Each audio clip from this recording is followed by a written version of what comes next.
네, 주일 예배를 드리는 여러분을 주님 안에서 환영합니다. 오늘 우리에게 주시는 하나님의 말씀은 에스겔서 37장 1절에서 14절인데요. 금요일에 공지했듯이 다 읽으셨으리라 믿고 제가 1절부터 6절까지만 읽겠습니다.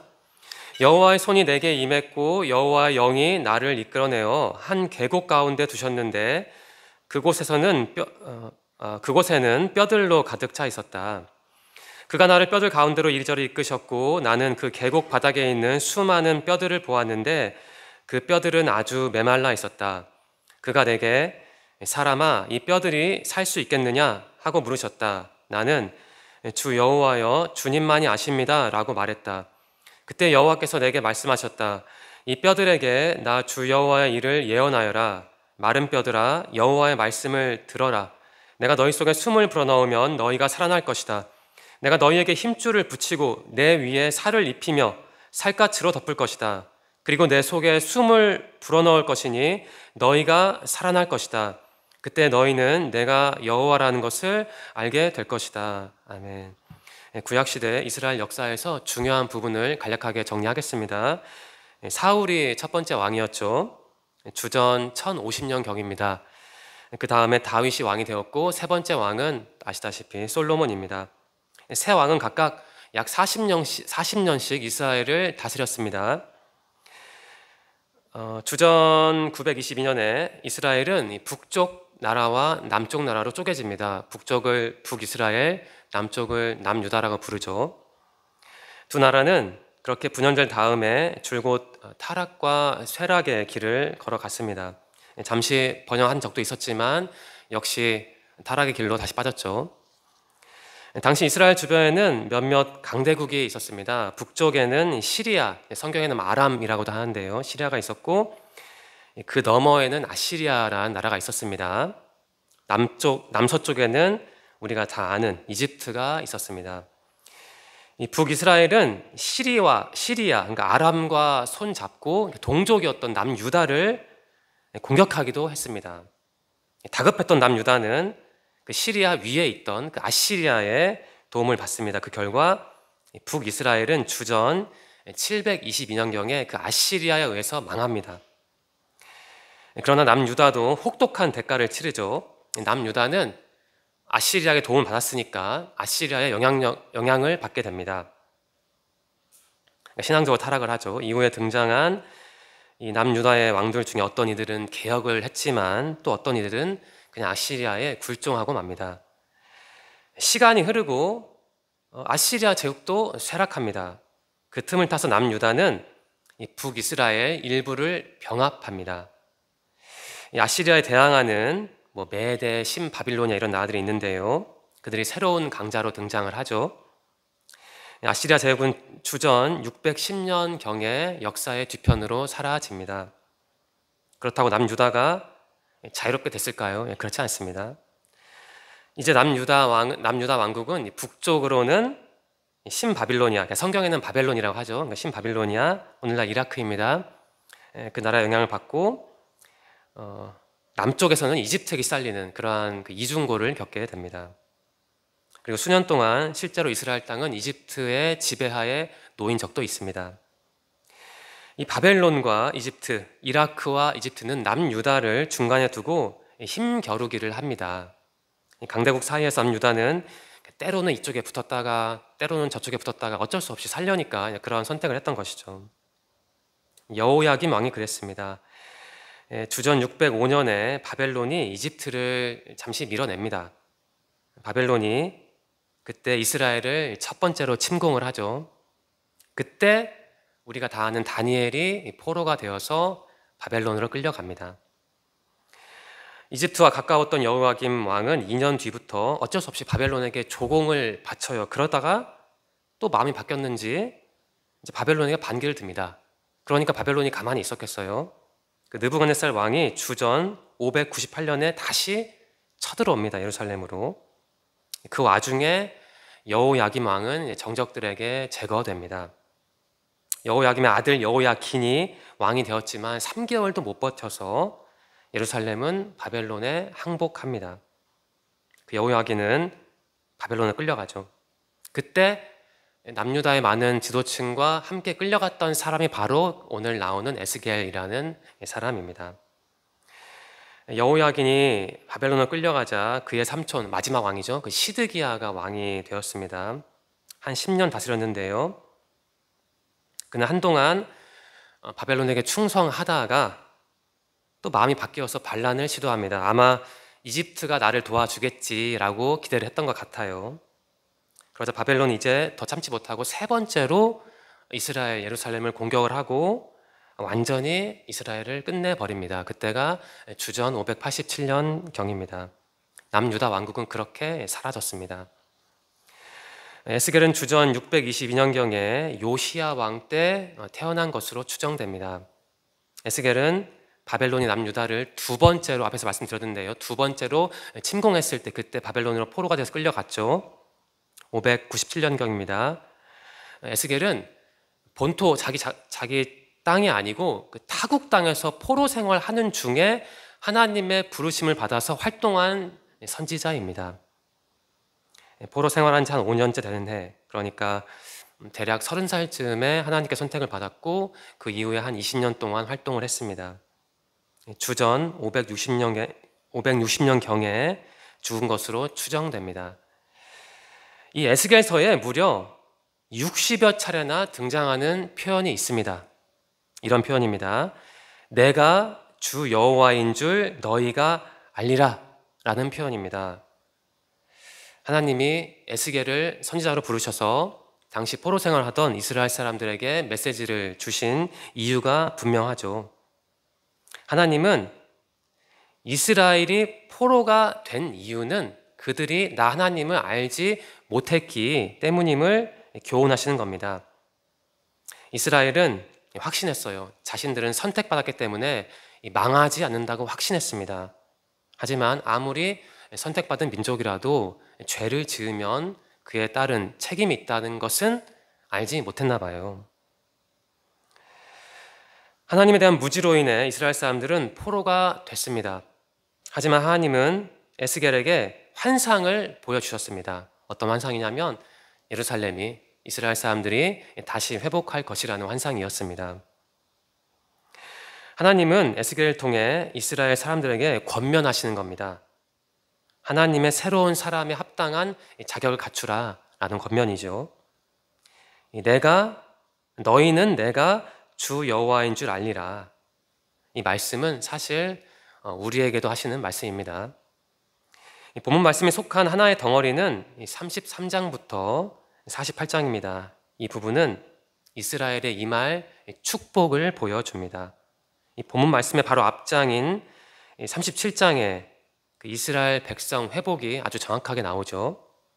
그러니까 본문 말씀은 하나님이 주실 축복, 회복 이러한 큰 틀 안에서 이해하시면 됩니다. 이 본문은 마른 뼈 계곡을 다루고 있습니다. 크게 세 부분으로 구성되는데요. 이렇게 지루하게 이렇게 막 큰 틀을 말씀드리는 이유는 우리가 성경을 읽을 때 그냥 그 부분만 늘 읽기 때문입니다. 좀 틀을 알고 읽는 게 중요하기 때문에 좀 지루하지만 말씀드리는 겁니다. 어쨌든 본문은 크게 세 부분으로 나뉘는데요. 1절, 3절은 이 마른 뼈가 나오고 마른 뼈가 있는 골짜기에 관한 환상이 나오죠. 그리고 4절부터 10절은 그 마른 뼈들이 살아나는 것을 보여줍니다. 그리고 11절부터 14절은 앞서 나온 내용을 해석하는 부분입니다. 여기서 마른 뼈는 이 포로가 되어서 이 바벨론, 이라크 땅에서 살던 이스라엘 사람들을 상징합니다. 이 36장에 기록하는데요, 에스겔은 포로 생활하던 이스라엘 사람들에게 예언을 했습니다. 하나님이 당신들을 회복시킬 것이라는 예언이었습니다. 하지만 이 바벨론의 속국인, 당시 자기 조국은 바벨론의 속국이었잖아요. 근데 그 포로 생활하던 사람들도 그 조국의 소식은 알고 있었죠. 어쨌든 자기 조국이 여전히 그렇게 속국인데 그 에스겔의 예언을 믿지를 못했어요. 무엇보다 그 이스라엘 수도 예루살렘이 끝내 무너졌다는 소식이 들려옵니다. 타국에서 포로 생활하던 사람들에게 자신들의 국가의 수도가 끝내 무너졌다라는 소식은 정말 큰 절망감으로 다가왔을 겁니다. 그래서 그 사람들은 회복을 말하는 에스겔의 예언을 아마 대다수는 믿지 못했을 거예요. 하지만 에스겔은 다시 한번 선언합니다. 하나님이 주시는 회복을 선언합니다. 이제 본문 말씀을 해설하겠습니다. 에스겔은 바벨론 어떤 지역에 살고 있었습니다. 어느 날 하나님의 권능이 에스겔에게 임합니다. 우리가 읽는 개역개정 성경은 권능이라고 번역하는데요. 그 히브리어 원어 성경을 보니까 이 손이라는 단어가 나옵니다. 그래서 쉬운 성경은 여호와의 손이 에스겔에게 임했다고 번역을 합니다. 그러니까 에스겔은 영적인 체험을 한 것인데요. 그냥 환상을 봤다 이렇게 정리해도 될 것 같습니다. 여호와의 영이 에스겔을 이끌었습니다. 이 영에 해당하는 히브리어는 베루아어인데요. 원형은 루아어입니다. 참고로 히브리어는 한글과는 달리 격변화가 심합니다. 같은 단어도 주어에 따라 많이 바뀝니다. 그래서 제가 원형을 말씀드렸습니다. 이 루아우라는 원형으로서 이 단어는 본문에서 10번 나옵니다. 다양하게 사용되는데요. 호흡, 생기, 바람, 하나님의 영 이렇습니다. 역할도 다양합니다. 이 영은 에스겔을 다른 곳으로 이끌어가는 역할도 하고요. 또 하나님의 명령을 이행할 수 있는 능력이기도 합니다. 또한 영은 죽은 사람들에게 생명력을 주는 그런 능력을 의미하기도 합니다. 지금 하나님의 영은 바로 이런 하나님의 영은 에스겔에게 무언가를 말씀하시려는 거예요. 그래서 에스겔은 환상 중에 어떤 계곡을 봅니다. 그런데 일반적인 계곡은 아니었어요. 왜냐하면 그 계곡에 뼈들, 그러니까 사람의 뼈죠. 유골이 가득했던 겁니다. 하나님은 그 뼈들 가운데로 에스겔을 이리저리 이끄셨습니다. 뼈들이 아주 많이 있었는데요. 그리고 말라 있었습니다. 아주 많다, 아주 말랐다. 그 원어를 보니까 독특합니다. 아주 많다, 힌네 라보트 메오드. 아주 말랐다, 힌네 예베쇼트 메오드. 좀 비슷하지 않습니까? 일종의 언어 유희죠. 주석을 하면 이것은 죽음을 의미합니다. 그러니까 자기 힘으로 도저히 어떻게 할 수 없는, 소생할 수 없는 그 절망과 죽음을 의미하는 겁니다. 다시 정리하겠습니다. 지금 에스겔이 뭐 하고 있습니까? 어디에 살고 있습니까? 그의 상황이 어떻습니까? 지금 에스겔은 포로 생활을 하고 있어요. 바벨론, 이라크 땅에서요. 나라가 망했잖아요. 여러분과 저는 나라를 잃은 서름을 느껴본 적이 없죠. 하지만 우리 할아버지 할머니 세대는 나라 잃은 경험을 한 분들입니다. 언어도 뺏기고 이름도 뺏긴 절망스러운 시절을 보냈던 분들이 지금도 살아 계시죠. 제 친할아버지가 살아 계실 때 한 번은 저에게 일본어 강의를 하셨습니다. 제가 듣고 싶던 건 아닌데 어쩔 수 없이 들어야 했습니다. 23년 전인데요. 제 기억에 맞다면 제가 군입대를 앞두고 할아버지 할머니 댁을 방문했는데 2001년 4월경입니다. 그날 저는 할아버지 일본어 강의를 어쩔 수 없이 잠시 들어야 했습니다. 한 장 걸치셨거든요. 그래서 기쁜 마음에 그렇게 저에게 강의를 하셨던 거예요. 할아버지가 지금 살아계신다면 거의 100세일 것 같은데요. 제 할아버지는 일제 강점기를 겪은 분입니다. 그래서 일본어를 어쩔 수 없이 해야 했습니다. 지금 생각해보면 그때 할아버지께 질문을 할 걸 그랬어요. 할아버지, 나라를 뺏긴 게 어떤 느낌이에요? 다른 나라가 우리나라 쳐들어왔는데 참 그때 어떻게 사셨어요? 이러한 질문을 할 걸. 그러니까 후회가 됩니다. 포로 생활하던 이스라엘 사람들의 당시 처지를 좀 쉽게 설명하기 위해서 개인적인 예화를 들었습니다. 양해를 바랍니다. 네, 지금 에스겔은 나라 없는 인생입니다. 에스겔과 함께 바벨론을 끌려온 수많은 이스라엘 사람도 같은 처지였어요. 바벨론이 그 사람들에게, 이스라엘 사람들에게 무슨 돈과 권력을 주었겠습니까? 아마 이스라엘 사람들 중 일부는 자기 기술을 잘 활용해서 잘 살았을 수도 있지만 대다수는 힘들게 살았겠지. 그 사람들의 삶이 얼마나 편했겠어요. 그러한 이스라엘 사람들을 묘사한 단어가 다시 반복하면 뼈입니다. 뼈. 어떤 계곡에 널브러져 있던 수많은 뼈 조각, 에스겔이 환상 중에서 보았던 그 뼈들이 이 바벨론 땅에서, 이라크 땅에서 포로 생활하던 이스라엘 사람들을 상징하고 있어요. 그들은 포로 살면서 정신적으로, 경제적으로, 문화적으로, 그리고 신앙적으로 깊은 절망 속에서 살았을 겁니다. 죽음이죠. 그게 바로 죽음입니다. 하나님은 에스겔에게 계곡과 뼈 환상을 보여주신 후에 이러한 질문을 하십니다. 에스겔아, 이 뼈들이 살아날 수 있겠느냐? 이러한 질문을 하시죠. 여기서 뼈는 이스라엘 사람들을 상징한다는 말씀을 앞서 드렸는데요. 그렇다면 이 질문은 이렇게 바꿀 수 있습니다. 에스겔, 너는 너의 동족이 회복할 수 있다고 보느냐? 이러한 질문을 하신 것이죠. 그런데 하나님의 이 질문에 대한 에스겔의 대답이 우리가 달고 있는 대답이지만 굉장히 신앙적입니다. 한번 들어보십시오. 주 여호와여, 주님만이 아십니다. 라고 대답을 해요. 고백입니다. 하나님이 역사의 주관자라는 고백이고 또한 하나님이 능히 하실 수 있다는 고백입니다. 또한 이 답변은 고백은 자기 인식을 보여주죠. 에스겔 자기 자신은 인간이라서 삶과 죽음이라는 문제에 답할 수 없는 피조물이라는 그 자기 인식을 보여줍니다. 에스겔은 참 겸손한 사람이었어요. 저는 에스겔의 답변을 묵상했습니다. 그리고 제가 어떻게 살아야 하는지를 생각했습니다. 좀 말씀드리기가 불편하기도 한데요. 여러분과 제가 어떤 면에서는 이스라엘 사람들과 비슷합니다. 그들은 이 죄 때문에 포로로 살면서 기쁜 일보다 힘든 일을 더 많이 겪었을 거예요.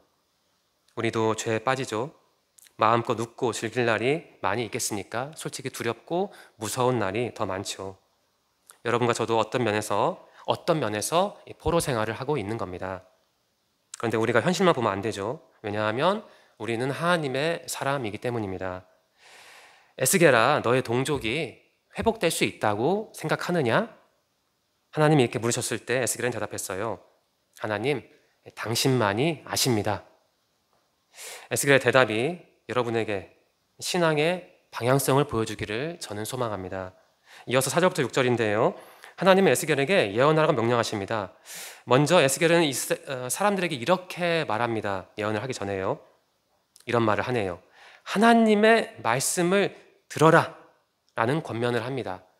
하나님의 말씀을 듣는 것, 이게 신앙생활의 핵심이 아니겠습니까? 하나님의 말씀을 들어라, 이 권면, 이것이 여러분에게 어떠한 교훈을 줍니까? 하나님이 가장 중요한 분이라는 거죠. 주님만이 우리 삶의 중심이라는 겁니다. 그러한 사람이 말씀을 들을 수 있는 것이죠. 여러분의 삶은 어떻습니까?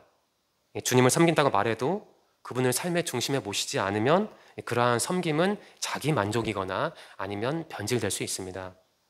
유다를 떠올려 보십시오.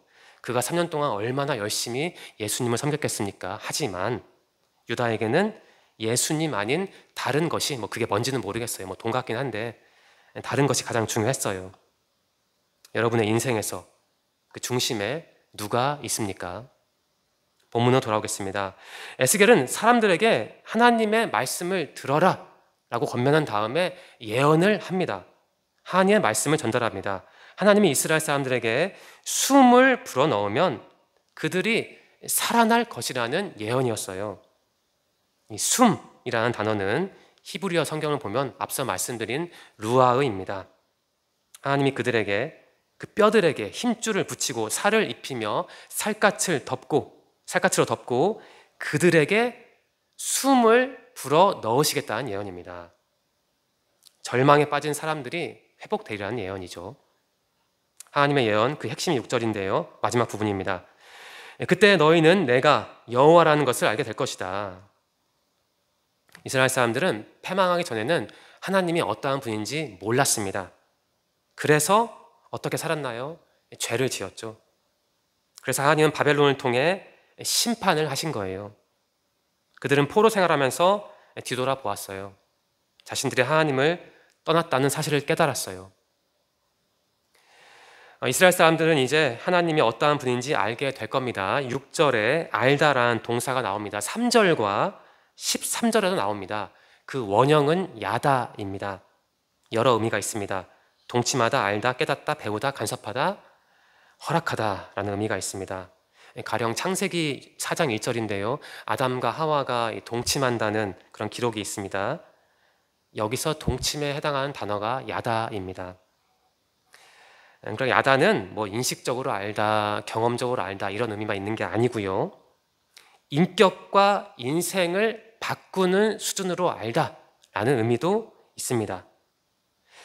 이스라엘 사람들이 이제 하나님을 알게 될 것이다 라는 말에서 이 안다는 것은 단순히 정보 취득을 의미하는 게 아닙니다. 우리 말로는 안다, 믿다, 깨닫다, 동치마다 다 다르지만 히브리어는 그 한 단어에 그 의미가 다 있기 때문에 사실 우리가 그것을 몸으로 느끼기는 어렵습니다. 최대한 추정을 할 뿐이죠. 야다라는 단어는 하나님을 알게 될 것이라는 예언은 단순히 머리로서 이해할 수 있는 게 아니고 그러한 신앙적인 차원, 전인격적인 차원에서 안다라는 것입니다. 왜 하나님이 이스라엘을 징벌하셨습니까? 저들이 하나님을 몰랐기 때문입니다. 하나님을 몰랐기 때문에 불법을 저지르고 약자를 착취하며 신앙을 버렸죠. 당시 이스라엘의 모습이 오늘날 한국 사회와 제 눈에는 겹쳐 보입니다. 에스겔의 환상에 나온 저 계곡과 뼈 조각들이 한국 사회의 분위기와 겹쳐 보입니다. 한국 사회는 전반적으로 하나님을 모르는 사회입니다. 여러분의 1절에서 6절 말씀을 묵상하면서 무엇을 느끼십니까? 이스라엘 사람들은 하나님이 자신들에게 어떠한 분인지 몰라서 징벌을 받았습니다. 우리는 저들을 보면서 알아야 합니다. 가장 중요한 분은 하나님이라는 사실을 알아야 하지요. 하나님이 가장 중요한 분임을 몸과 마음으로 아는 것이, 전인격적으로 아는 것이 믿음 아니겠습니까? 6절 마지막 부분 제가 다시 읽겠습니다. 그때 너희는 내가 여호와라는 것을 알게 될 것이다. 하나님을 이처럼 믿는다는 것은 그분이 나에게 어떠한 분인지를 아는 겁니다. 하나님을 믿는 것과 하나님을 아는 것은 결코 분리할 수가 없는 겁니다. 이스라엘 사람들은 하나님께 등돌린 채 살다가 넘어졌죠. 그런데 이제 하나님은 그들을 회복시키겠다고 말씀하십니다. 여러분, 한국 사회도 이처럼 회복되어야 하지 않을까요? 우리 사회가 회복되려면 먼저 한국 교회가 하나님을 알아야 하지 않겠습니까? 우리가 하나님을 잘 모르잖아요. 7절 말씀입니다. 에스겔이 하나님의 말씀을 마른 뼈들에게 예언하자 어떤 일이 일어났습니까? 덜컹거리는 소리가 났대요. 뼈들이 한데 모여서 이어졌대요. 지금 에스겔은 환상을 보고 있는데요. 하나님으로 인해 변화된 사람들을 보여주는 환상입니다. 여기서 우리는 하나님이 하시는 일의 역동성을 읽어내야 합니다. 그러한 역동성이 8절과 9절에 묘사되어 있는데요. 이 뼈들 위에 힘줄과 살이 나타났고 살갗이 덮였습니다. 이 절망에 빠졌던 이스라엘 포로들이 회복될 것이라는 예언이죠. 그런데 아직 그 사람들 안에 그 생기가 없었대요. 이 단어의 원형은 앞서 말씀드린 루아흐입니다. 다시 정리하겠습니다. 이 루아흐라는 원형으로서 히브리어는 본문에서 10번 나오는데요. 다양하게 사용되죠. 호흡, 생기, 바람, 하나님의 영. 1절과 14절에는 하나님의 영으로 번역되어 있고요. 8절에는 이 생기라는 단어로 번역이 됐네요. 그러니까 생명의 기운이죠. 생명체를 살아있게 하는 그 기운이라는 뜻입니다. 그러한 생기, 기운이 그 하나님 자신에게서 나온다는 거예요. 이스라엘 사람들에게 바로 이러한 생기가 아직 없었다는 겁니다. 그러니까 이스라엘 사람들이 어떻게 살아왔는지 알 수 있어요. 이 사람들은 하나님 없이, 하나님을 모른 채 지금까지 살아왔던 거예요. 하나님은 에스겔을 통해 계속 예언하십니다. 이 생기여 죽임당한 이들 속으로 들어가 이들을 살게 하여라 라고 하나님이 말씀하시죠. 에스겔은 하나님의 말씀을 대언했고 그러자 어떤 일이 일어났습니까? 10절인데요. 그들이 살아났습니다. 매우 큰 군대를 이루었대요. 여기서 우리는 하나님이 어떠한 분인지 정확히 알 수 있죠. 하나님은 바로 생명을 주는 분입니다. 이 생명의 근원은 하나님 뿐이라는 교훈을 우리가 여기서 읽어낼 수 있습니다. 한국 사회는 그 생명의 근원을 뭐라고 가르치나요? 저는 한국 사회가 생명의 근원을 돈이라고 가르친다고 생각합니다. 더 많이 벌도록 사람들을 다그치죠. 많이 못 벌면 얼마 살지 못하고 죽어버릴 것처럼 겁박을 합니다. 그러한 물질주의를 은근히 전파하는 게 광고라고 저는 생각해요. 자동차 광고나 아파트 광고를 한번 떠올려 보십시오. 그러한 광고가 우리의 마음에 은밀하게 주입하는 게 뭐라고 생각하십니까? 여러분과 저는 진공 속에서 신앙생활을 하고 있지 않습니다. 돈이 최고라고 은밀하게 가르치는 그런 한국 사회가 여러분과 제가 신앙생활하는 배경입니다. 이스라엘 사람들도 망하기 전에는 그런 사회에서 살았어요. 한때 저들에게 하나님은 고려할 가치가 없었습니다. 한국 사회에서도 하나님은 아무것도 아닌 것 같아요. 그런데 여러분, 이 생명의 근원인 하나님을 모르고 믿지 못하면 우리가 누구를 의지할 수 있을까요? 저는 이 본문 말씀이 그 한국 사회를 위한 말씀이라고 믿고 설교를 준비했습니다. 정리하겠습니다. 이 생명의 하나님을 모르던 이스라엘 사람들은 하나님께 죄를 지었고 그래서 타국으로 끌려가 포로 생활을 했습니다. 그런데 하나님은 그들을 회복시키겠다고 예언하셨습니다. 하나님은 사랑과 은혜와 능력의 하나님이 분명하네요. 이제 마지막 부분인 11절과 14절을 보겠습니다. 이 부분은 에스겔이 본 환상을 정리하는 내용입니다. 11절이 보여줍니다. 에스겔의 환상에 나온 마른 뼈는 이스라엘 백성을 의미한다는 사실이 나오죠. 그들은 말하네요. 자신들에겐 희망이 없대요. 자신들은 망했다고 합니다. 그런데 하나님은 그들에게 에스겔을 통해 말씀하십니다. 12절인데요. 그들을 이스라엘 고국으로 돌아오게 하겠다는 말씀입니다. 이 12절과 13절에 나오는 무덤은 이스라엘 사람들이 당시 포로 생활하던 타국을 의미합니다. 예언은 이루어졌죠. 이스라엘 사람들은 페르시아가 바벨론을 점령한 다음에 그 이듬해에 정말 고국으로 돌아와서 좀 고생을 하긴 했지만 그 성전을 재건하는 데 성공을 합니다. 이어서 하나님의 예언하시죠. 13절인데요. 너희는 내가 여호와라는 것을 알게 될 것이다 라는 예언입니다. 6절에도 동일한 예언이 나왔죠. 마지막 14절은 앞서 나온 모든 말씀을 압축하네요. 제가 읽겠습니다. 내가 나의 영을 너희 속에 두고 너희가 살 수 있게 할 것이다. 그리고 내가 너희를 너희 땅에 정착시킬 것이다. 그때 너희는 나 여호와가 그것을 말하였고 이루었다는 것을 알게 될 것이다. 나 여호와의 말이다. 이러한 마지막 말씀이 있습니다. 14절은 그 회복될 이스라엘이 보게 될 영적인 부흥도 말하고 있습니다. 여기서 너희 땅이라는 단어가 나오는데요.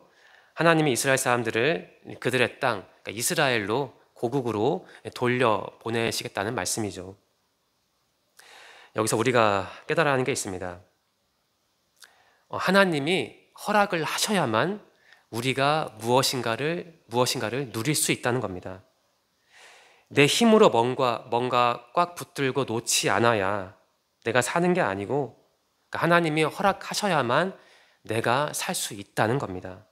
신앙도 마찬가지입니다. 주님을 그 무엇보다 그 누구보다 믿고 의지하는 게 신앙이지만 그렇다고 해서 내 힘으로 그분을 어떻게 가장 믿고 의지할 수 있겠어요?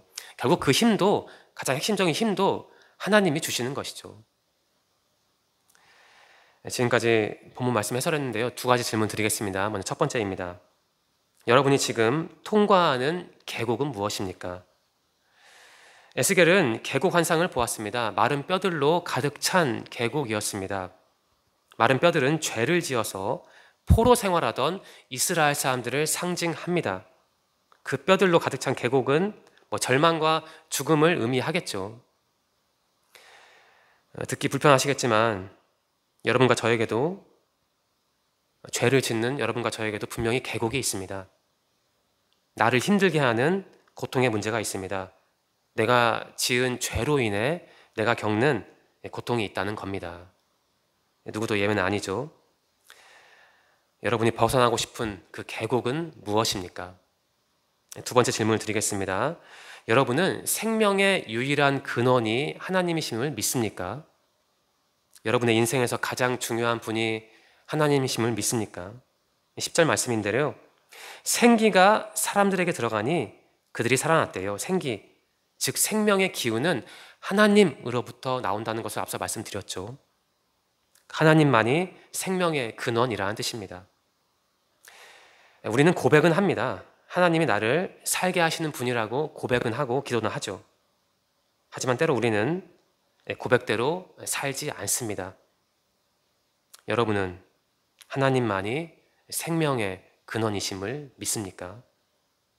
오늘 설교의 주제는 하나님은 누구신가입니다. 다시 질문을 드리겠습니다. 하나님이 생명의 근원이심을 여러분은 믿으시나요? 이게 마지막 질문입니다. 설교를 마치겠습니다. 에스겔서 같은 예언서는 참 어두워 보입니다. 하지만 예언서는 하나님의 사랑과 은혜와 능력을 어느 책보다 생생하게 기록합니다. 예언서는 죄를 지적하기 때문에 제가 알기로 설교자들은 예언서를 설교하는 걸 좀 어려워한다고 합니다. 어쩔 수 없이 설교를 듣는 사람들을 죄인으로 만들기, 표현이 그렇지만 만들기 때문입니다. 저는 나름대로 조금 용기를 내어서 오늘 설교를 준비했습니다. 오늘 하나님의 말씀이 여러분의 마음에 어떠한 파동을 일으켰는지 궁금합니다. 이제 한 줄 나눔을 하겠습니다. 바로 이겁니다. 주 여호와여, 주님만이 아십니다. 그 에스겔의 대답이죠. 하나님을 절대 주권자로 인정하는 답변입니다. 이처럼 에스겔에게 하나님은 가장 높은 곳에 계신 분이었습니다. 그렇다면 이 자리에 있는 여러분에게 하나님은 어떠한 분이십니까? 기도드리겠습니다. 하나님 감사합니다. 예배 드릴 수 있는 시간과 공간을 주셔서 감사합니다. 성경 말씀을 통해 신앙의 방향을 찾게 하시니 감사합니다. 하나님, 오늘 우리는 당신의 음성을 들었습니다. 주님의 음성을 들으며 깨달았습니다. 하나님이 어떠한 분인지 깨달았습니다. 오늘 주신 말씀을 더 깊이 묵상하기 원합니다. 또한 묵상의 결과를 삶에 적용하기 원합니다. 말씀과 기도로 한 주를 보낼 수 있도록 인도해 주시옵소서. 이 자리에 나오지 못한 분들을 기억해 주시고 다음 주에는 함께 예배드리기 원합니다. 예수님의 이름으로 감사하며 기도드립니다. 아멘.